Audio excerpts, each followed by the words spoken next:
Hey everybody, welcome to our weekly Ecosystem Office Hours call. I am your host Jinx, and we are joined, as always, by the best and brightest in the Pocket ecosystem. It's hard to believe that we've been doing this call every week for like 5 years now. I think a lot of people don't understand how long and how dedicated the vast majority of our ecosystem participants are. So, shout out to everyone on that front. We're going to start off with our protocol updates. So, I'm going to hand the mic over to Fred. Thank you, Jinx. I'll be brief today. The team is hard at work on the protocol end, working on the block size problem. So the block size is growing pretty quickly, and we want to make sure that that doesn't overgrow too quickly. And we want to reduce and lean that out as much as possible. Block size is something that every single blockchain works on or deals with, and we don't want to find ourselves in an unsustainable position from that standpoint. In addition, the team is working on revamping the relay miner and looking at performance. And most importantly, this kind of straddles Shannon and Path is working through session rollover issues. So that remains our top priority. This causes basically intermittent service every 5 minutes or so at the end of each session for our customers and for any users of the Pocket network. So this is our true top priority right now. We'll also be working on path end towards implementing Solana and Comet BFT support, meaning that Pocket will be moving off of public endpoints to a proper, endpoint system through Grove. So we'll give more news on that when we get there and when that's all sorted. But yeah, just know that is coming, and we want people to stake and be listed for Pocket as a service on Pocket Network. Funnily enough. And just last kind of operational things. The XRPL EVM mainnet went live on Monday, and we're very excited. We've seen a major ramp up in traffic on testnet. However, due to the session rollover issue, we are currently running in centralized mode. So we're working again as fast as we can because we are not set to scale on centralized mode, and we're working with some of the providers of XRPL EVM testnet and mainnet to ensure that we can survive in centralized mode. But our goal is to return to network traffic as soon as possible. But the expectations from the XRPL community are much higher. They're used to enterprise grade service, and so we are working as diligently as we can to return to network with enterprise grade, meaning 4 nines, uptime, guarantees, SLAs, all the fun things. That's pretty much it on the Grove end.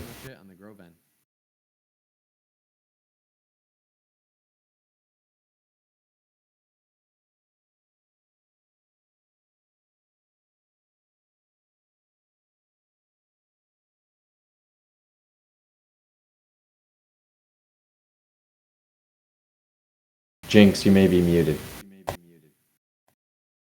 God damn it. Yes, I am. Thanks for that. Where was I? Okay, so on the foundation side, a few different things that we've got going on right now.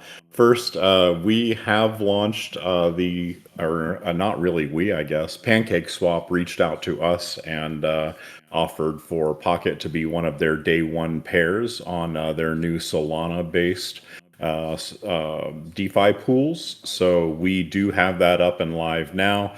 I've shared the link out in a few places. If you are holding Solana and Pocket on Solana, they have some additional LP bonuses and such, extra cake that they're handling out for people who want to participate in that pool. They will be dropping an announcement on their Twitter about that a little later this week. So it's a good time to get in early if you are the kind of person who does LP stuff on Solana. Also, a few of you probably saw that we signed an MOU with Superblock and Over Protocol in Korea. There's a ton happening right now in Korea with their digital assets regulation framework that's going in place. It's currently in front of their Congress right now. With their last election, they shifted into a more crypto-friendly regulatory environment. So they are moving forward aggressively with that. And Ben, who is the head of Superblock and also the founder of Over Protocol, is a long-term established crypto builder in the space there, and is set to be a boots on the ground ambassador for Pocket and our first native Pocket gateway in Korea.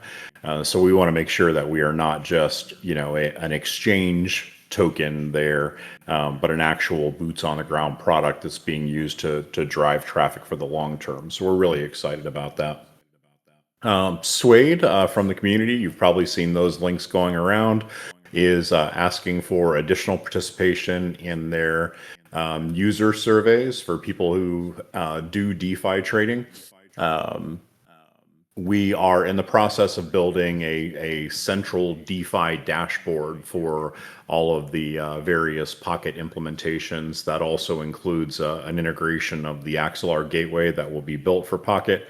And essentially, what we're trying to do is gather information on, as a DeFi trader or a DeFi participant in whatever scope, what are the things that you find most useful? For instance, I like DEX tools versus a lot of the native pool platforms because it gives me an all-in-one interface that has a lot of useful data, including pool activity and liquidity and contract status and all the rest of that. So we are trying to get input, and if you are a DeFi participant with Pocket, please check those links. They are out there on the Discord in the community chat channel. He just dropped a Calendly link, and you are welcome to book time and be part of that conversation. Also, I have officially finished the allocation recommendations for the Shannon launch reward pool. Part of the consideration on that was that the launch was considered fully complete, including a certain number of nodes migrated and functional and all the rest of that. I believe that we are either there or very close to being there, from the perspective of meeting the technical requirements of that being launched. So we've completed the PNF allocation recommendations that will be going over to the oversight committee shortly for their review and approval. So keep an eye out for that. And if you've been part of the Shannon launch along the way, especially folks who have been testing and debugging and contributing useful information, you are probably on that list. I spent a lot of time digging into all the chats to make sure that I saw everybody's contributions there. So that should be out for review and published shortly. We have all of the F-Chain suppliers staked at this point, I believe. We are waiting on the validators itself. We discovered a bug in the math on the validators in regards to how the rewards are calculated. So there's a PR in for that to get it pushed. And then once that's done, we'll be bringing more of the validators online and expanding the max validator value on the protocol. I know a lot of people have been asking me about when that's going to go up, when they can stake validators, all the rest of that. We will talk more about that next week as a part of opening up that process. We are going to be a little bit aggressive about inching up the validator pool and not just opening it out to 1,000 or whatever. We want to make sure that that validator pool growth is careful and measured as we're moving through the process, and still needing to make sure that we have rapid consensus on updates that are being pushed out. So, don't expect us to just open it back out and make that a huge number. It is going to step up in a slow, controlled fashion, and we will be expecting people who are staking validators to be actively participating in the conversation, both in the Discord, and in greater conversations with the community at large, so that you're constantly up to date. That is a critical part of that. And I mentioned last week, validation in Cosmos is different, just fundamentally different. They are not supplier combos. They are specifically validators. They have a specific purpose, and they support delegation. And so what we're going to see most likely is, instead of people running 1,000 validators because they're doing double duty as servicers and there's a strong incentive for that, we'll probably end up with a much smaller pool of total validators that are each much larger in total stake size. If you look at the current pool of validators, you'll see that they're all in the seven-figure range. And I think that we can probably expect that to be the norm. So my expectation for most node runners will be that they probably run one or two validators as opposed to a big pool, and they just encourage everyone to delegate to build up the total stack of that. Cosmos also rewards higher stake in a different fashion. If you look at the total validation stake across the network, the percentage of that validation stake by validator is a representation of the percentage of blocks on average that that validator will produce, assuming that it's in good standing and not jailed and all the rest of that. So there is a strong incentive for node runners to encourage delegating to a single validation source versus trying to spread them out across a lot of nodes. So more information on that, and we'll do a deeper dive as we begin to expand the validator pool once we have the core math around those fixed up and corrected, which again should be next week sometime. Any questions about any of that so far?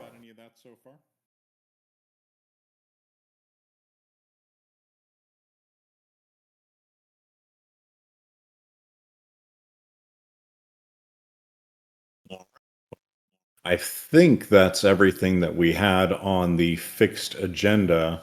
Um, Lowell, did you guys have an update on the web-based migration tool that you wanted to give?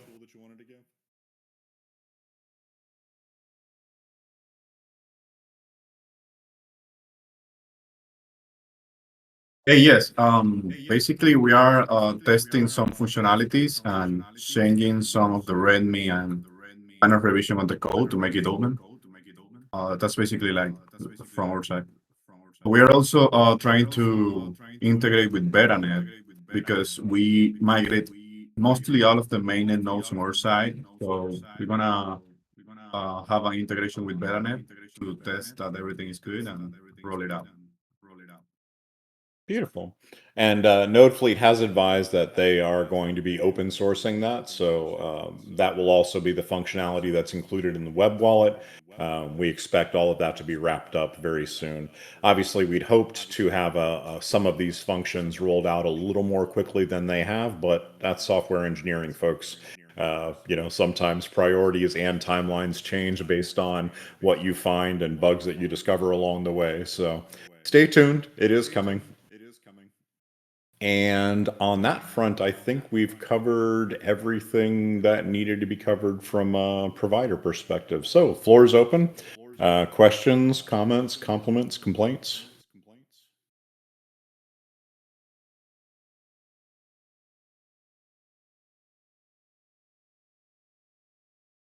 I see Meredith's typing.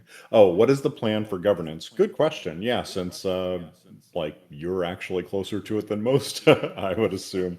Meredith and Cryptocorn and Mike Mazinga have all been invited into a governance committee channel that we've created on the Pocket Foundation Discord. We are hopefully going to be moving towards that soon, but obviously we wanted to make sure that everything with Shannon was wrapped up and polished and we were good to go there before we started shifting forward. As soon as I feel like we have appropriately crossed our 98% threshold with all Shannon issues being resolved, then we're going to move forward on some actual governance steps. And that includes me putting up my nomination or request for election to be a director proper.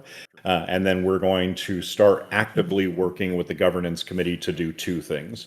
One, to figure out how we can best use the Cosmos governance ecosystem to reflect how we at Pocket manage the DAO, and also to solve some of the longer term issues on making sure that there's a broader swath of entity types within the ecosystem being represented in governance.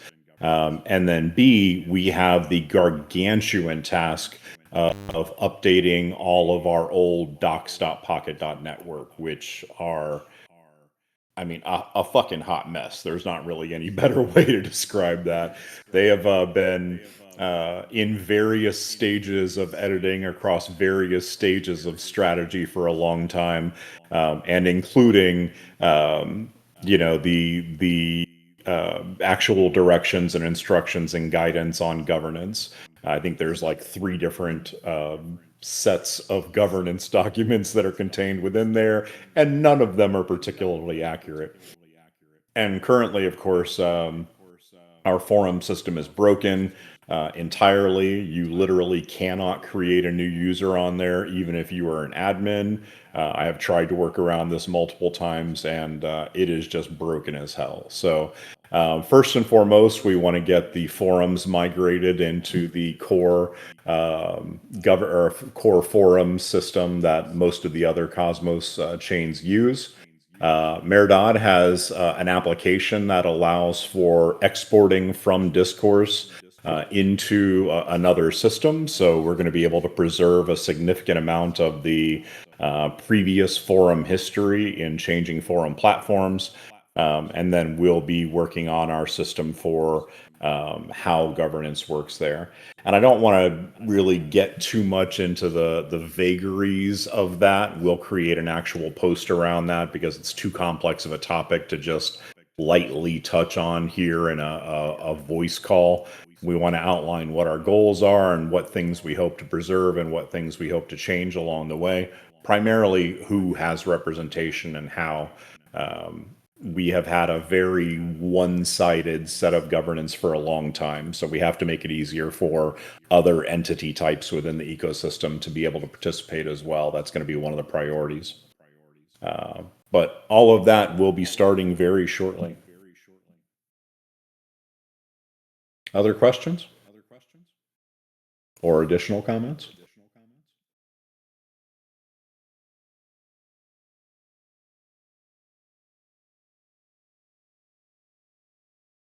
Oh, I do also want to say that, one more question. Is there any way to access Explorer.Pocket Network APIs? I am not aware of there being published APIs currently. I don't think so. Breezy, that would be a you question.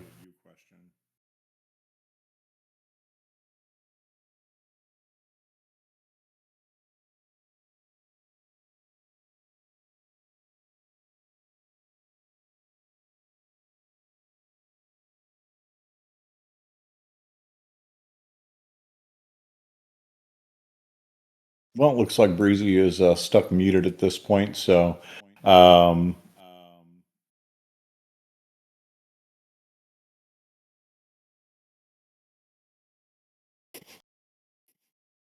we will try and get you. Okay, Breezy's responding in chat now. Solid.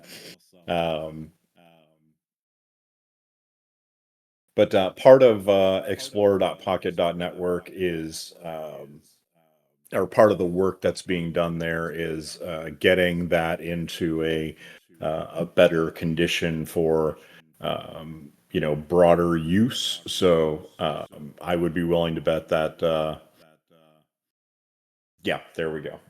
We don't have that yet, but we will soon. So there's your answer.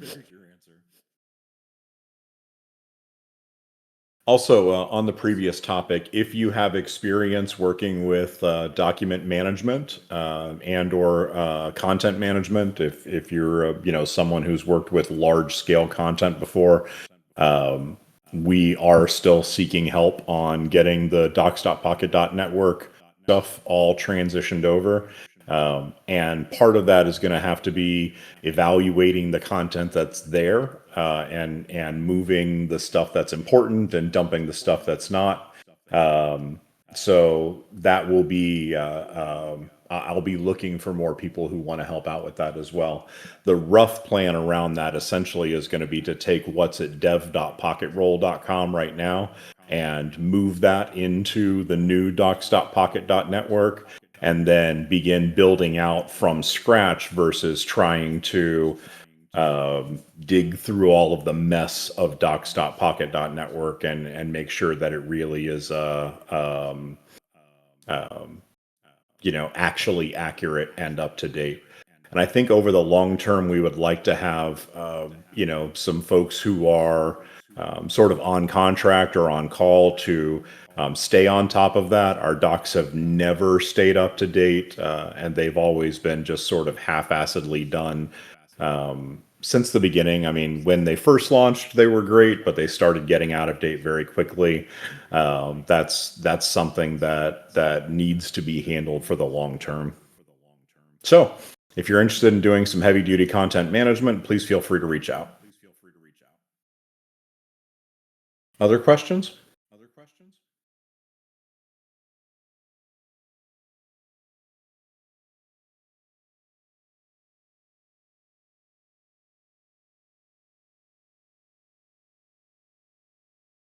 Oh, do want to mention that DevDAO's launch date, which was estimated to be around July 7th, is pushed back approximately a week or so while they deal with the hassles of getting third-party providers integrated. So stay tuned on that.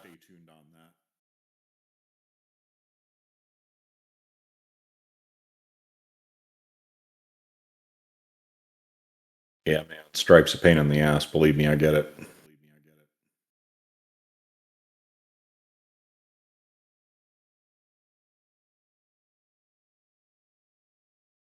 Does the incentive token logic modules concern both sides, supply and demand? In other words, is there an incentive for the creation of new gateways, new blockchains, and dApps that would use Pocket Network? Okay, good question. So there are four entity types that are represented in the network, and that is supplier, app, gateway, and data source. Um, so um, Gateways and apps aren't incentivized to be gateways and apps above and beyond the rebate program, which is really just a wholesale pricing mechanism for people who are doing a high enough traffic volume to receive wholesale pricing. Um, but data sources would be any chain or data source that is being published across the network. They receive an owner's fee as part of the mint when that data source is used. It's a way that you're incentivized to provide data to the network of various types. Our initial conversations around that set that value to 3%, but it's another parameter of the network that would be set normally by the DAO over time. So it's something that will adjust as time goes on based on how much incentive that we see is needed based on how much some of these one-off data types are used.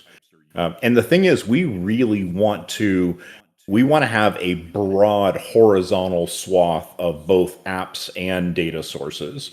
And we want to make sure that the network is friendly and welcoming to smaller scale data source users. Like, not everybody has to be sending 100 million relays, right? If we've got a research platform that gets 1 million requests a day for data, that's awesome. Like, we want a ton of those. So we want to make sure that those folks are incentivized enough to make it worth their while. But how the math works out on that remains to be seen. So we will keep a close eye on all of these things, and we'll review them as part of our ongoing DAO review of network parameters.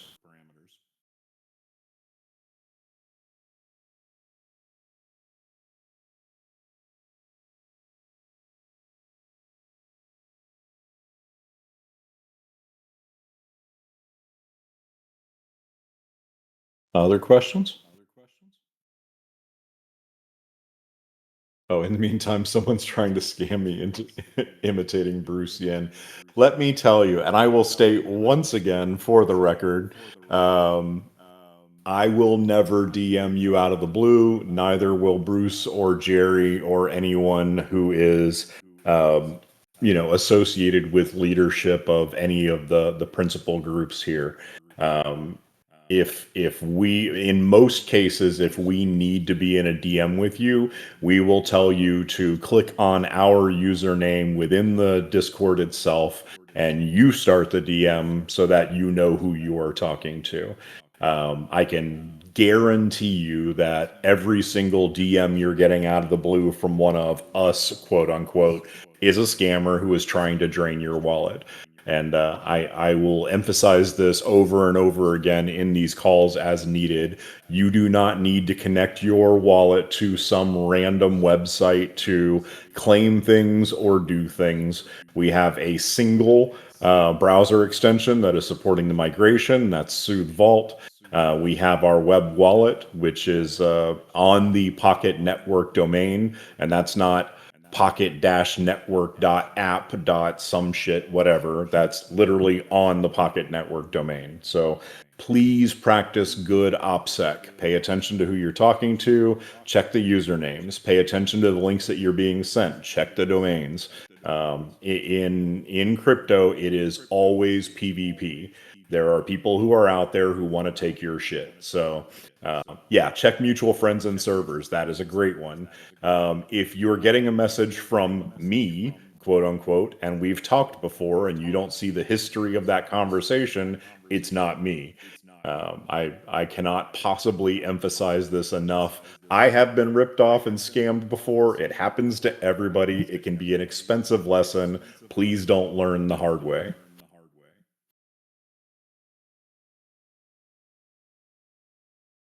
Still salty about losing 15K worth of W Pocket a couple years back, let me tell you.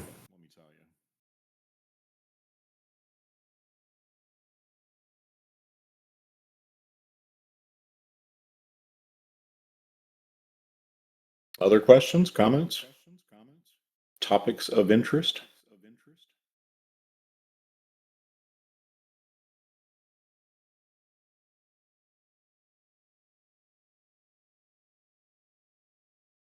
All right, cool. Well, we are working on closing out Q2 at the foundation, so we will have an updated Q2 transparency report published to the forum in short order in the next week or so. And as always, your questions and comments and all of the rest of that are encouraged and broadly open through DMs or through the forum or however you like. So if you have any of that, please feel free to carry them on. Otherwise, I will see y'all again here next time, next week, same channel. See you.